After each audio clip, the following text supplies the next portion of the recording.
The first 5 minutes of the movie are incredible. They're maybe one of the best opening scenes of a movie I've ever seen.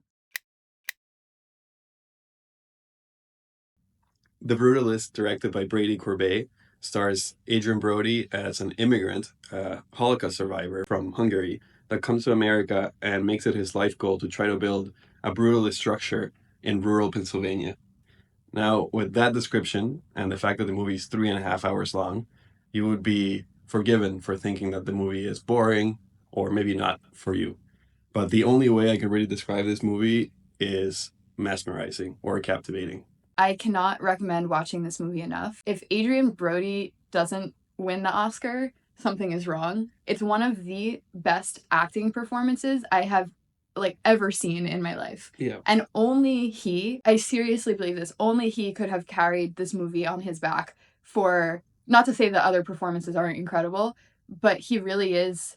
I mean, it's him. He's in every frame of the movie. He's never not there. Yeah, very, very rarely do you see a movie where the main actor, in this case Adrian Brody, without him performing the way he's performing, it just doesn't work as a movie, in my opinion. As much as we liked it, it is an incredibly emotionally difficult watch. I think it's a movie that's going to stick with me for a long time. I was comparing it only in the feeling that I had when I left the theater to The Zone of Interest, and just that you can't believe what you just watched. And there's just, scenes that stay in your head for days after watching it. The theater experience was also really interesting. I've never been to a movie where it felt like this. It really felt like a theater experience. Like, we also go to a lot of Broadway, and this movie had an intermission where people were chatting about the movie, quietly, but in their little groups about what they had just seen in the first half. And people left and went and got snacks for the second half of the movie. Like, it was just a very different experience. And I don't know, I think it's something to comment on because I've never been to a movie showing that had the same feeling. I'll say, like, as far as the movie goes, the first 5 minutes of the movie are incredible. They're maybe one of the best opening scenes of a movie I've ever seen. It's total chaos. You're thrust into watching this movie. Yeah, and just the music, the score is amazing. I wish there was more score throughout the movie. I think if the themes that get played over and over in the movie were played more, this would be an Oppenheimer level quality score. It is that, it's just not played enough, in my opinion. Mm-hmm. But I thought it was a really great score, and that opening scene really just sets you in the feeling of the movie. Mm-hmm. And it doesn't really let go from there. I mentioned that this was an emotionally difficult watch. One of the first things I said while we were leaving the theater was, I feel like we just watched a highlight reel of the worst moments of this man's life, but you're just totally captivated by it. One of the themes in this movie that came back over and over again is power and manipulation. Power, on a wider scale, Adrian Brody, his character Laszlo, is powerless in this situation. He's fleeing the country and home that he loves and his loved ones. He isn't choosing to come to America. He is fleeing the Holocaust.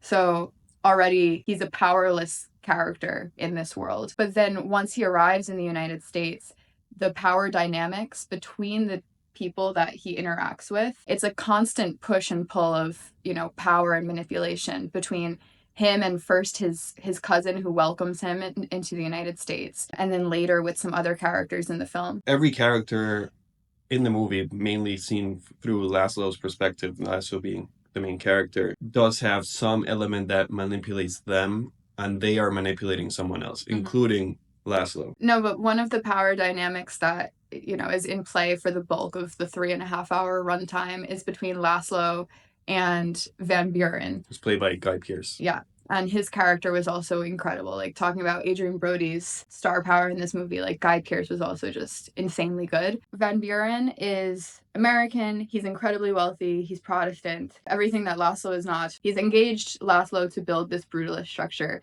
in Pennsylvania. Talking about power dynamics, this is something that was running through my head after we saw the movie. Van Buren objectively has more power in this world than Laszlo does.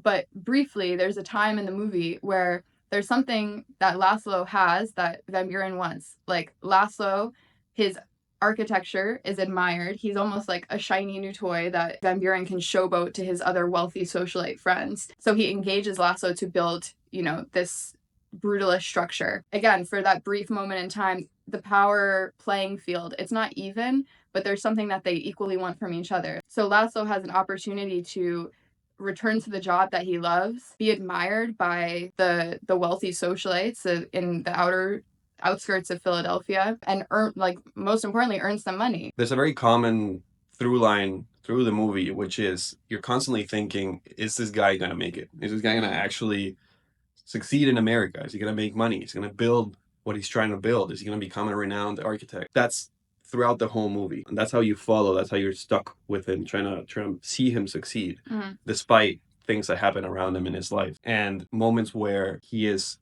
around rich people, around socialites, and he is seen as an architect, not as a Jew, not as an immigrant, as an architect. That's where you get those feelings that, hey, maybe he's making it. But very quickly, the It's movie ripped away from flips. him. Yeah, the movie Yeah. flips the script, and you realize he really has no power, Mhm. and the people that have power don't wield that power in his best interest all the time. Also, going just back to the theme of being an immigrant, Laszlo being an immigrant in the United States, there is something that he says very early on in the movie. Van Buren asks him why architecture, and he gives a very powerful speech, probably the Oscar moment, about how despite the fact that he was forced away from Europe and from his home, his structures are still there, and it's almost like it's a protest in a way, I would say, that they're still there and they're admired, even though he is no longer there.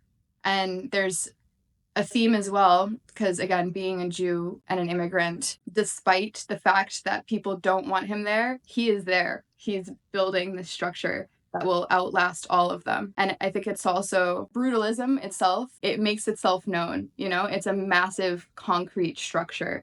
You can't ignore the fact that it's there. And the finale of the movie, without giving anything away, reveals what it means to him to have built this structure and the other, buildings that he's built in his life.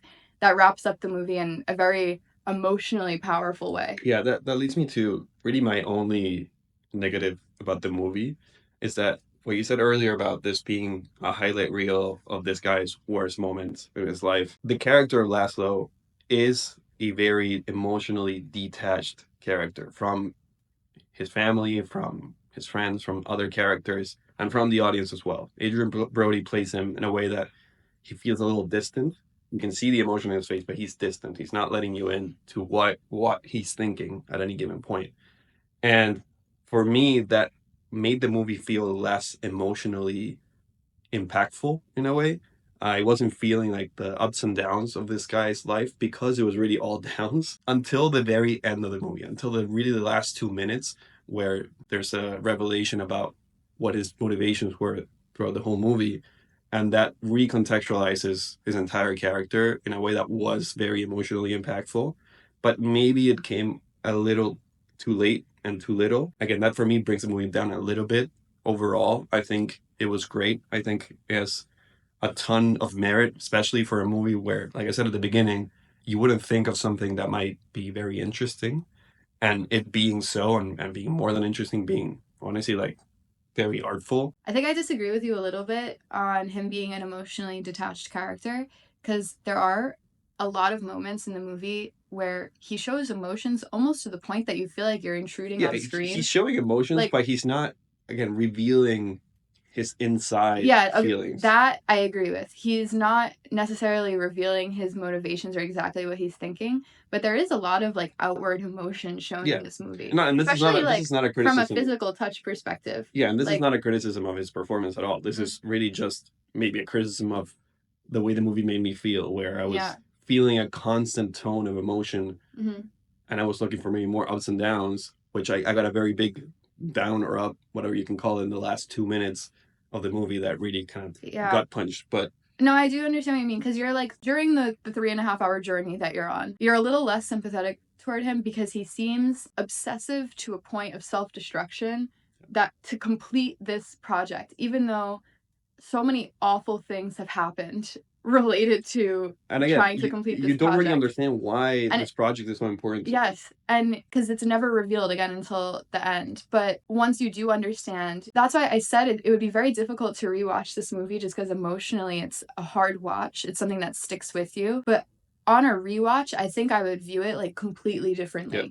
I think maybe there would be a lot of times during the movie that you would be like brought to tears because you understand him. But yeah, on the first watch, it's almost like, is this driven by ego? Like, what is his motivation to go through so much pain to build this structure for this person, the Van Buren character, that is obviously manipulative and hateful in a lot of ways. So yeah, on a rewatch, I think you understand his emotions a lot better, and I think you would have a different impression as well on the I think rewatch. so too. I Yeah. think so. I think on first watch, which is how I'm judging the movie, it lacked that emotional impact for me. Not saying the movie was not emotional, it just wasn't hitting me the way I felt like it would have hit me maybe on a second watch. Mm-hmm.